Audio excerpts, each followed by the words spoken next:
Hello scholars, welcome. Mr. Hinkle here. Today's lecture we're going to talk about ocean circulation, the movement of the water in the ocean. So our objective is to introduce this topic of ocean circulation through the two main important aspects here. We have surface currents and deep ocean currents, and we'll also look at their effects on both climate and biology. Okay, so large-scale movement of the ocean is known as ocean circulation. This is wildly important for Earth's climate, for regulating. It's because of the oceans that the Earth doesn't get boiling hot at the equator and absolutely icy freezing at the poles, and you have this big differential. It is cold at the poles and hot at the equator, but the oceans transport heat from the equator to the poles, thereby moderating Earth's climate. And they do that through oceanic circulation patterns. So, number one, regulating climate. That's pretty important. Distributing heat, nutrients, and gases. Okay, so the oceans absorb solar radiation, and they disperse that heat throughout the globe through ocean currents. Nutrients are on the bottom of the ocean. When marine species die and fall to the bottom of the ocean, then they are transformed, nitrogen fixers transform their remains into available nutrients that are then brought to the surface through the process of upwelling, which is a connection between surface and deep currents. So we've got heat, nutrients, and then of course dissolved gases, our big three being oxygen, carbon dioxide, and nitrogen. Marine life. What lives in the ocean? All kinds of stuff. Ocean circulation is wildly important for supporting marine life, and marine life knows where to find food, when to find food by the signals that are given to it through Earth's currents. So let's look at our two primary types. We've got surface ocean currents and deep ocean currents. And you would guess that surface ocean currents are on the surface of the ocean, and you would be absolutely correct. And if you were also to say then deep ocean currents are underneath the surface, again, you would be absolutely correct. Currents on the surface are primarily horizontal, and the driver of them is the air-sea connection. It's differences in Earth's atmosphere in temperature creating a pressure differential that then creates wind. Wind always blows from high pressure to low pressure, and when that wind drags on the surface of the ocean, friction actually creates horizontal motion, contributing to our surface ocean currents. Deep ocean currents, on the other hand, are going to be density driven. They have both vertical and horizontal motions.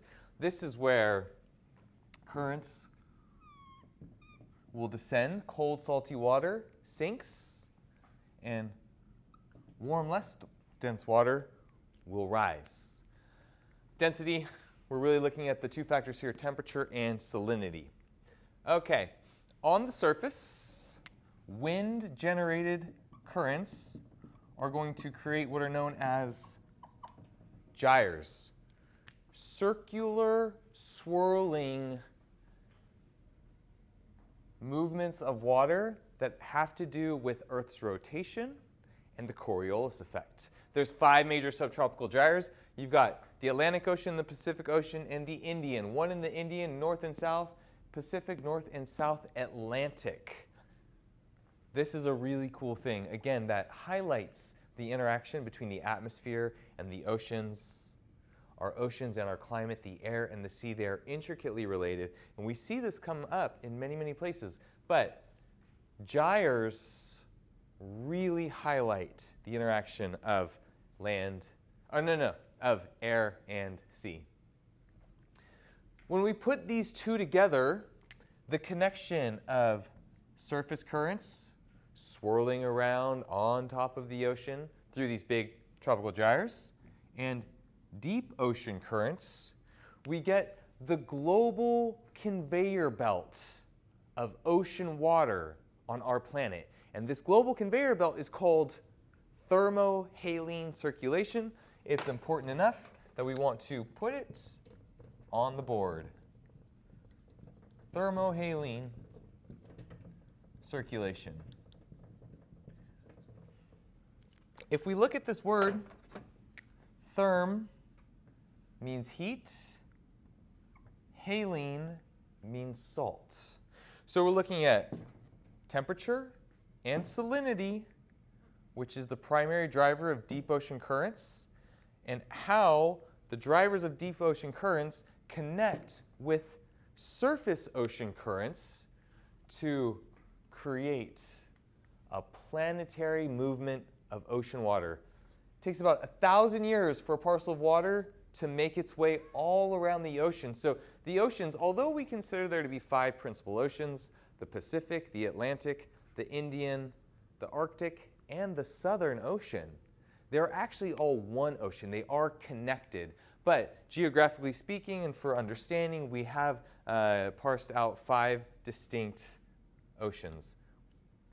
Now, taking this conversation to climate, because climate, it's a hot topic. Climate is really important, and the oceans are wildly important for climate. So let's see, I didn't get this queued up, but we're ready to go now.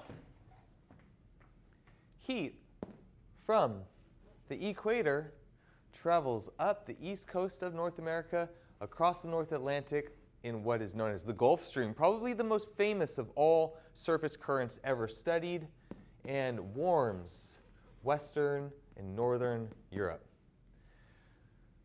Currents in the ocean distribute heat across the globe, as exemplified by the Gulf Stream. Warm ocean currents warm air at coast, and cool ocean currents cool the air at the coast.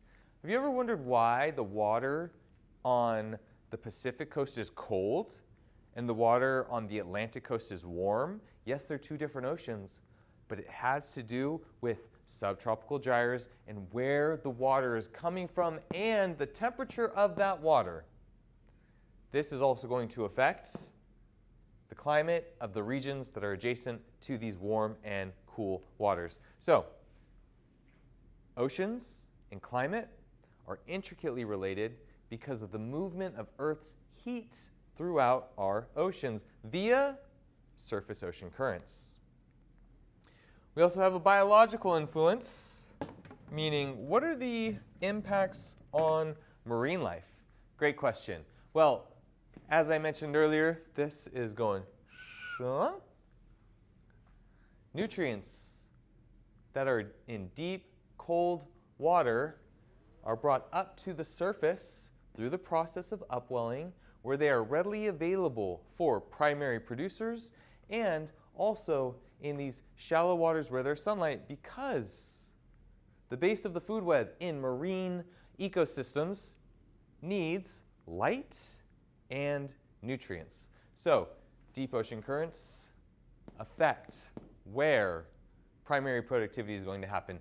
Also, certain marine species use currents for migration. They use it to reproduce and for feeding. So whales are the big standout species here, not exclusive, but whales will travel very far in order to find feeding grounds, in order to find reproduction grounds, and they're migrating with these surface ocean currents. In conclusion, ocean circulation is the movement of water in Earth's oceans. Water can move on the surface, generated by wind. It can move in the deep ocean, extremely dependent on temperature and density. When you put it all together, we have what's called the global conveyor belt, thermohaline circulation. And this is important for Earth's climate. It's important for nutrients affecting marine biology and all the marine life that lives in the ocean. So this is our introduction to ocean circulation. Thank you so much. We'll see you again.